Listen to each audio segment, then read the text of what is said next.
आज आपण उन्हाळ्यात स्पेशल राजभोग आईस्क्रीमची रेसिपी पाहणार आहे। तर कधी आपण बाहेर गेलो की नक्कीच राजभोग आईस्क्रीम खातो। अतिशय रिच असते, खूप टेस्टी लागते खायला। तर हीच आईस्क्रीम आज आपण घरच्या घरी बनवणार आहे, तेही सोप्या पद्धतीने। तर आईस्क्रीम बघूनच कळत असेल तुम्हाला किती छान झाली आहे ती। तर अशी आईस्क्रीम घरी कशी बनवायची ते आपण पाहणार आहे। तर चला वेळ न घालवता लगेचच आपण रेसिपीला सुरुवात करूया। तर सगळ्यात आधी मी ते ड्रायफ्रूट घेतलेत, काजू, बदाम, पिस्ता आणि मनुके आहेत। तुमच्याकडे जे ड्रायफ्रूट अवेलेबल असतील ते तुम्ही घेऊ शकता। आता हे आपल्याला थोडंसं भाजून घ्यायचं आहे। इथे मी ड्रायफ्रूट भाजून घेतलेत। आता हे एका प्लेटमध्ये काढून ठेवायचे आहेत। त्यानंतर त्याच पॅनमध्ये अर्धा कप मी साखर घालून घेतली आहे। गॅस जो आहे तो बंद करून घेतलेला आहे आणि यामध्ये 1 कपभर आपल्याला दूध घालायचं आहे। त्यानंतर 2 टेबलस्पून मिल्क पावडर घालायची आहे आणि 1 टेबलस्पून कॉर्नफ्लॉवर। आता हे सगळं आपल्याला व्यवस्थित असं मिक्स करून घ्यायचं आहे। तर मी गॅस अजून चालू केला नाही आहे, गॅस चालू न करताच मिक्स करून घेऊयात, म्हणजे यामध्ये गुठळ्या होणार नाहीत। आता मिक्स करून झालंय, गॅस चालू करायचा आहे आणि एकसारखं हलवत हे जे मिश्रण आहे त्याला थोडासा घट्टसरपणा येईपर्यंत आपण हलवून घेणार आहे। तर एकसारखं हलवत राहायचं आहे।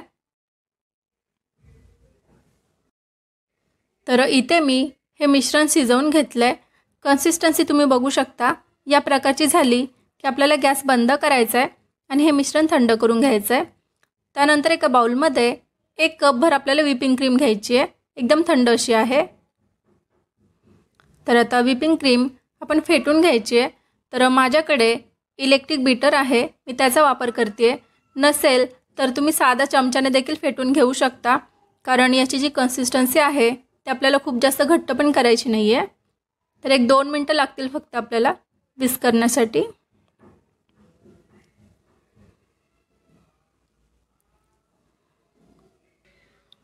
तर इथे मी फेटून घेतलंय। कन्सिस्टन्सी तुम्ही बघू शकता, एकदम पातळसर अशीच आहे, पण जी क्रीम आहे ती दुप्पट झाली आहे। आता यामध्ये जे आपण मिश्रण तयार करून ठेवलेलं ते घालून घ्यायचं आहे। पूर्णपणे थंड झालेलं आहे, गरम असताना घालायचं नाही आहे। त्यानंतर इथे मावा घेतलाय, तर तुम्ही घरीच मावा करून घेऊ शकता किंवा विकतचा वापरायचा आहे तर तो वापरला तरी देखील चालेल। तर 2-3 मोठे चमचे मावा मी यामध्ये घालून घेतलाय। आता परत एकदा याला व्यवस्थित असं फेटून घ्यायचं आहे।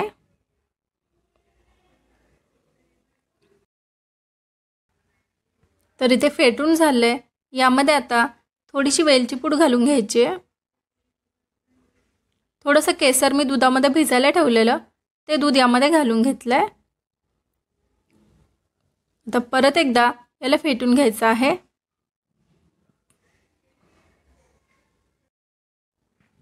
आता सगळ्यात शेवटी यामध्ये आपल्याला ड्रायफ्रूट घालून घ्यायचे आहेत।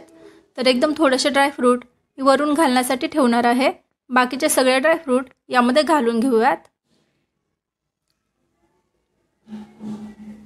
आता परत एकदा याला मिक्स करून घ्यायचं आहे आणि आपलं जे बॅटर आहे आईस्क्रीमसाठीचं ते तयार आहे।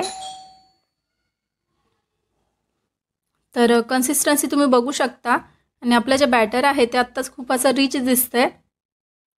तर आता हे जे आईस्क्रीमचं बॅटर आहे ते एका डब्यामध्ये आपल्याला घालून घ्यायचं आहे।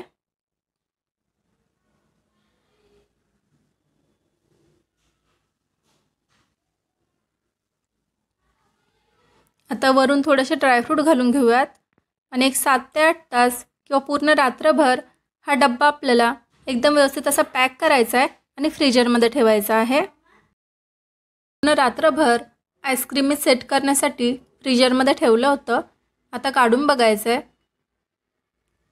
तर आपलं जे आईस्क्रीम आहे ते छान असं सेट झालेलं दिसतंय आणि दिसतंय पण मस्त। तर आता याला काढून घ्यायचं आहे।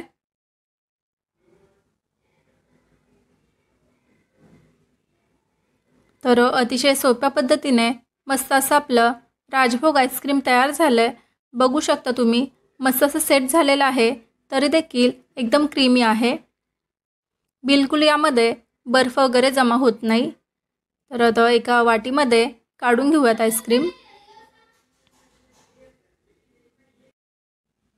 बाहेर जे राजभोग आईस्क्रीम मिळतं त्यामध्ये फ्लेवर वगैरे घातलेले असतात, आपण प्युअर मावा वापरला आहे, त्याचबरोबर केसर घातले, ड्रायफ्रूट घातलेत, त्यामुळे आपलं जे आईस्क्रीम आहे ते खूप छान असं लागतं, खूपच मस्त लागतं खायला। तर नक्की या प्रकारे या उन्हाळ्यामध्ये तुम्ही आईस्क्रीम करून पहा, खूपच छान लागेल। तर बघू शकता तुम्ही अतिशय क्रीमी असं आपलं आईस्क्रीम तयार झालं आहे, बर्फ जमा होत नाही आणि खायला मात्र अतिशय रिच असं लागतं। तर नक्की करून पहा। परत भेटूया अशाच छानशा रेसिपीसोबत। थँक्यू।